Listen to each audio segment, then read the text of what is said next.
আজকে কি কি রান্না করেছি দেখো। এই যে করেছি হলো চিচিঙ্গা দিয়ে ডিম দিয়ে ভাজা, আর হলো এই যে শাটি মাছের তরকারি, মানে ঝোল আর কি মাছের, আর হলো টমেটো দিয়ে ডাল করেছি। তো আমি এখন ছেলের জন্য খাবারটা বেড়ে নিচ্ছি। তো ছেলের জন্য খাবারটা বেড়ে নিচ্ছি, ভাত আর হলো এই যে চিচিঙ্গা ভাজা। ছেলে আবার চিচিঙ্গা ভাজা ডিম দিয়ে খুব ভালোবাসে।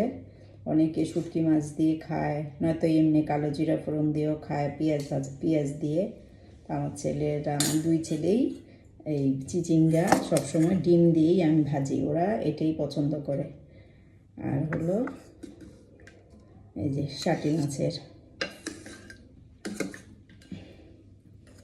আলু দিয়ে ঝোল, এটা আমার বরের খুব প্রিয়, ওইটা পছন্দ, কিন্তু ও আসলে ওকে আবার করে দেবো। এই যে দেখো এই ঝোল, আর হলো টমেটোর ডাল।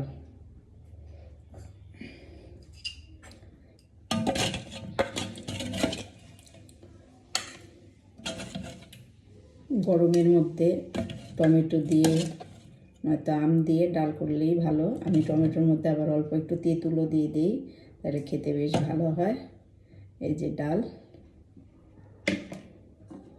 তো এখন ছেলেকে খেতে দিয়ে দিব। সবাইকে শুভ দুপুরের শুভেচ্ছা, ভালো থাকবে সবাই, টাটা সবাই।